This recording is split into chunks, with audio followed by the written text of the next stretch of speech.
अस्सलाम वालेकुम स्टूडेंट्स, आज का हमारा टॉपिक है डाल्टन्स एटॉमिक थ्योरी।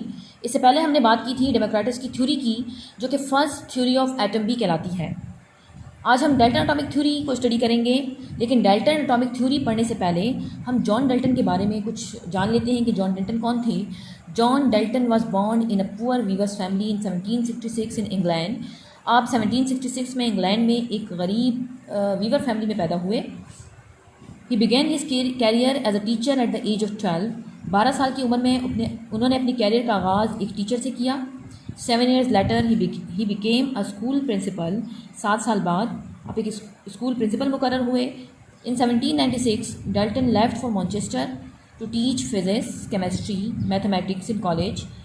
1796 में जॉन डाल्टन जो है वो मैनचेस्टर आए और उन्होंने वहाँ पे एक कॉलेज में फ़िज़िक्स, केमिस्ट्री और मैथमेटिक्स पढ़ाना स्टार्ट की। ही spent most of his life there teaching and researching. उन्होंने अपना ज़्यादा वक्त वहाँ पे टीचिंग और रिसर्चिंग में गुजारा। In 1808 he presented his atomic theory which was a turning point in the study of matter। 1808 में इन्होंने एटॉमिक थ्योरी पेश की जो कि डाल्टन एटॉमिक थ्योरी कहलाती है। चलें डाल्टन एटॉमिक थ्योरी की बात करते हैं। नंबर 1 पोस्टुलेट क्या है कि all elements are made up of small indivisible indestructible particles called atoms. कि सारे एलिमेंट्स जो हैं वो किससे मिलके बने हैं? स्मॉल इंडिविजिबल पार्टिकल से मिलके बने हैं, नॉट कटेबल पार्टिकल से मिलके बने हैं, इनडिस्ट्रक्टिबल पार्टिकल से मिलके बने हैं, जिसने उसका नाम दे दिया एटम्स का। नंबर 2 पॉइंट क्या था कि एटम जो है वो एक स्मॉलेस्ट यूनिट है जो किसी भी केमिकल रिएक्शन में पार्टिसिपेट करता है। तो atom is the smallest unit which can take part in a chemical reaction.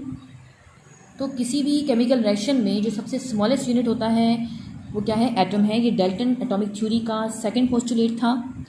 Number 3 postulate, all atoms of a given element are identical in all respects having same size, mass and chemical properties।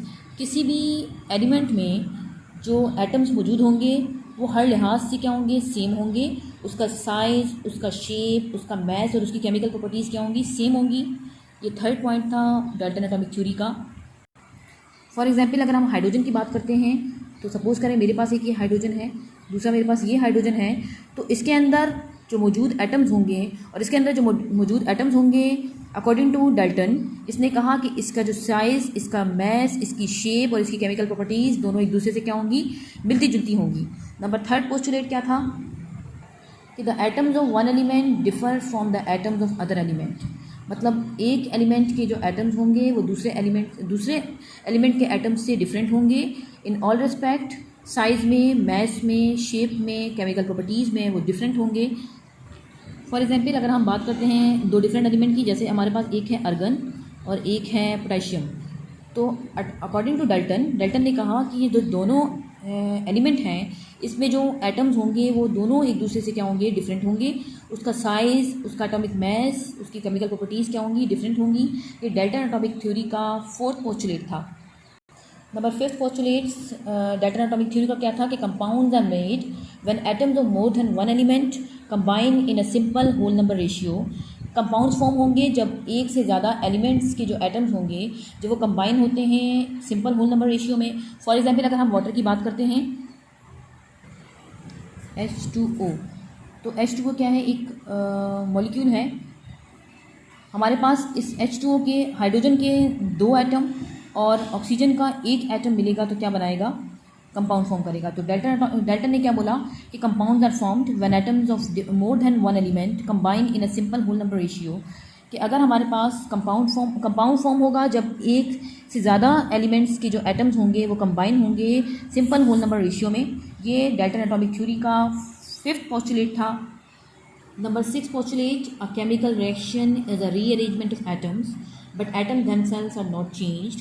This means that atoms are neither created nor destroyed in a chemical reactions। Dalton ने कहा कि किसी भी chemical reaction में जो chemical reaction जो है वो एटम्स की रीअरेंजमेंट है। एटम्स को हम खुद से क्रिएट नहीं कर सकते और ना ही इसको डिस्ट्रॉय कर सकते हैं।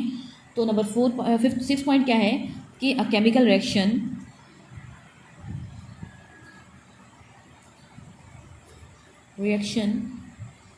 is a rearrangement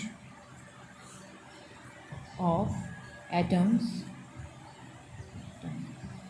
but atoms themselves are not changed. This means that atoms are neither created nor destroyed in a chemical reaction. तो ये हमारे पास डाल्टन एटॉमिक थ्योरी के कुछ पोस्टुलेट्स हैं जो हमने डिस्कस किए। दोबारा से रिवाइज कर लेते हैं। डाल्टन एटॉमिक थ्योरी का first postulate, all elements are made up of small indivisible indestructible particles called atoms. सारे एलिमेंट्स जो हैं वो इंडिविजिबल इनडिस्ट्रक्टिबल पार्टिकल्स से मिलकर बने हैं, जिसने उसका नाम दे दिया कि वो एटम्स हैं। एटम जो है वो स्मॉलेस्ट यूनिट है which can take part in a chemical reaction. किसी भी केमिकल रिएक्शन में जो स्मॉलेस्ट यूनिट होगा वो क्या होगा, एटम होगा। All atoms of a given element are identical in all respects, having same size, mass and chemical properties. किसी भी एलिमेंट में हमारे पास जो एटम्स होंगे वो हर रिस्पेक्ट से क्या होंगे, सेम होंगे। साइज़ में, शेप में, मैस में, केमिकल प्रॉपर्टीज़ में वो क्या होंगे, सेम होंगे। फॉर एग्जांपल मेरे पास ये दो हाइड्रोजन है, इसके एटम्स और इसके एटम जो है वो इसका साइज़, उसका शेप, उसका मैस और इसकी केमिकल प्रॉपर्टीज़ क्या होंगी, सेम होंगी। नंबर 4 पॉइंट क्या है, the atoms of one element differ from the atoms of other elements. अगर हम दो डिफरेंट एलिमेंट लेते हैं, दोनों के जो एटम्स होंगे वो एक दूसरे से क्या होंगे, डिफरेंट होंगे।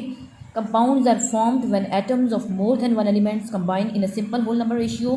कंपाउंड जो है वो फॉर्म होगा जब दो या दो से ज़्यादा एलिमेंट जो है उसके एटम्स जब कंबाइन होंगे सिंपल होल नंबर रेशियो में। नंबर 6 पॉइंट क्या है कि अ chemical reaction is a rearrangement of atoms but atoms themselves are not changed. This means that atoms are neither created nor destroyed in a chemical reaction. Chemical reaction हमारे पास atoms की rearrangement है। Atoms को ना हम create कर सकते हैं ना डिस्ट्रॉय कर सकते हैं किसी भी केमिकल रिएक्शन में।